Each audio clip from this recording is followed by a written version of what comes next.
Sintas na siya ng aking kisame. Wow! Tinaas ko siya ng ganyan kalaki. Ganyan kataas. Diba? Alam niyo yung mga pang shooting. Bongga siya. Alam niyo na. Bye now. Hi everyone! It's me, your Tita Laika. Welcome back to my channel. At isa na namang serye ng TikTok Finds by your Tita Laika. And for today, ay mag-unbox tayo.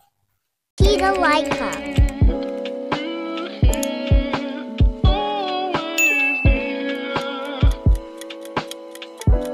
So, bumili ako ng light. Alam naman natin na meron akong biniling portable lights. Nung nag-asuka kasi kami ng aking pamangkin, napansin ko na kulang pa ako ng ilaw. So, alam naman natin kapag tayo ay nag-vlog or kaya videos, mas maliwanag, mas maganda.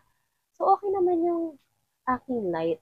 Yun nga lang, medyo maliit siya at saka kapag maramihan na yung persons, medyo hindi niya nasakop ng liwanag yung iba. So, I suggest na bumili din kayo ng mas malaki pa. So, this is my first time na bumili ng ganitong klase ng lights. Kasi yung ring light ko bumigay na. So, ito naman is panel siya. So, this is the 11-inch flat lamp. So, ito, ilalagay mo siya dito. Actually, pwede mo naman siya directly ilagay dun sa tripod. Pero maganda kasi dito. Nagagalaw-galaw mo siya. Ayun, meron siya may, yan, adjusted siya na, ayan. Pwede mo siya ikot-ikot. Tapos, syempre, ilalagay mo siya dito sa tripod. Ayan, kung gusto niyo makita kung gaano siya kalaki. Sintas na siya ng aking kisame. Wow! Diba? Tinaas ko siya ng ganyan kalaki. Ganyan kataas. Diba? Alam niyo yung mga pang shooting. Bongga siya. Alam niyo na. Bye now. Ayan, papakita ko naman yung kanyang ilaw. Then, you can adjust kung may pagka-yellowish. Then, kulay blue. White.